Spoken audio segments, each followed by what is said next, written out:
YouTubers. I am on a little bit of a mission today. So we are going to take a little bit of scrap into the scrap yard to clean up behind the business. I am currently driving a half-ton Dodge Ram 4-door, 4-wheel drive with what I would estimate would be easily 2,000 pounds or more of rotors. Sorry about the bouncing. But when you have a vehicle extremely overloaded, the only thing that gives are the back tire, the sidewalls on the back tires. So let me get a little bit farther down the road and I'll keep the video rolling. But we're gonna title this video Sketchy. So far so good. We're still making it. We're about halfway to our destination. I would say a good safe mile per hour at this weight is 45. If you go over 45, sidewall on your tires is all you have is a rear suspension. Well, the problem will happen is if it starts bouncing, it'll start swaying real bad and you can't control it. So, and you know, I've kind of played around to see what feels safe, and right now 45 and less that's it. You absolutely have to stay under 45 to be safe. Because it is so loaded, you have to go really slow when you're turning.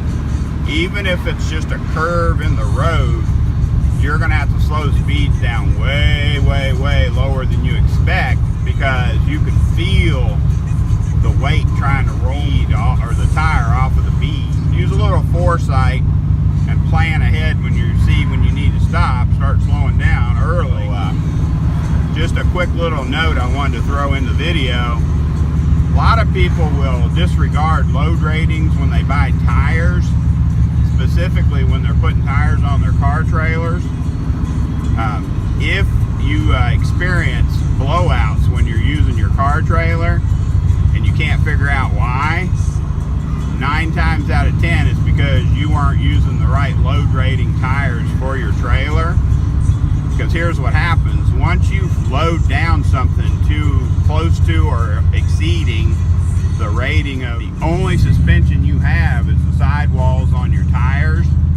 If you don't have the right rating on your tires, it doesn't have the right reinforcement in the sidewalls, and they blow out. As soon as the tire heats up to a certain running temperature, specifically on the highway, you're going to have blowouts. And a lot of people are complaining, trying to blame it on the tire or on the trailer. Oh, my trailer's always having blowouts. I think there's something wrong with the axles or something goofy like that.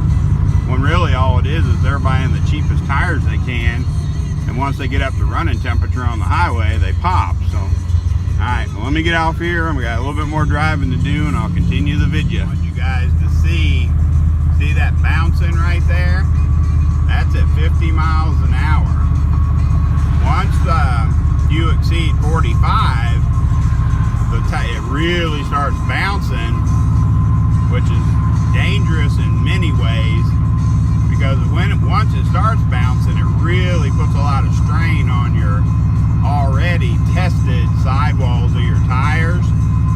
So just note to self, if you're pulling or towing an overload, a load that you question might be overloaded, if it starts doing that bounce, you have to slow down. I'm just gonna creeper along on this little highway here, about 42 to 45 miles an hour. I got maybe another mile or two to where I'm headed, and we'll try to get some more stable video once I get to the recycler. Just wanted to give you guys a little shot of how far the Dodge is squatted, and it's darn near a full load of rotors.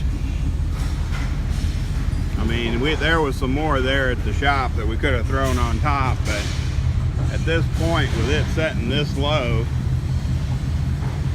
pretty much pushing it on a half-ton, so ain't no reason to ruin a good set of new tires right before winter time, trying to carry more weight than we have on here right now. But that's over a year's worth. I think we were guessing it was at least a year's worth of rotors that have piled up behind the shop. And And yep, she's heavy. She is definitely squatted down pretty good, but she made it this far. We are currently waiting in line because you got to go through this line to get up to the scales, and then you'll weigh, of course, weigh your vehicle, and you'll back in, everything gets unloaded, and you'll reweigh your vehicle, and that's how they calculate how much weight you had. So all right, be patient, we'll try to get on the scale.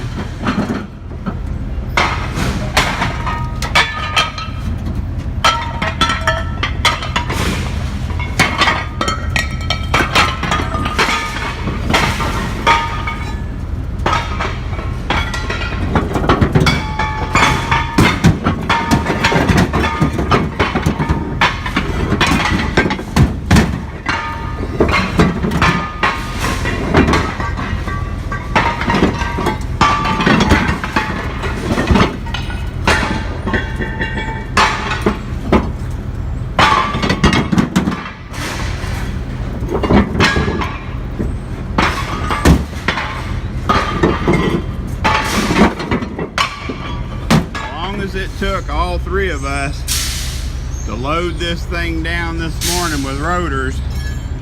That one guy chucked all them things out in less than 10 minutes. Not much over 5 minutes. Dude, he earned his money. So that right there was a lot of work this morning. So waiting for my turn to get on the scales, but they got the city scrap truck that's got to weigh, and then a couple more customers in front of me. So once we get our weigh ticket, then we can go to the pay booth and get paid for whatever our poundage was. Hold up. Okay guys, I just got done getting paid. Money for all of us. I wanted to video the cashing in your ticket process, but two things. Number one, it was really dark in there. There's not a lot of lighting near the little secured glass windows you turn in your weight ticket to get paid, and they weren't really up on the YouTube video recording process.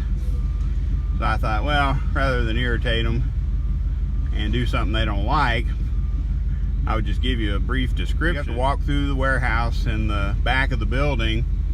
Basically, you go to, usually you got to stand in line, but right now for some reason there's not a whole bunch of people here, just a steady flow.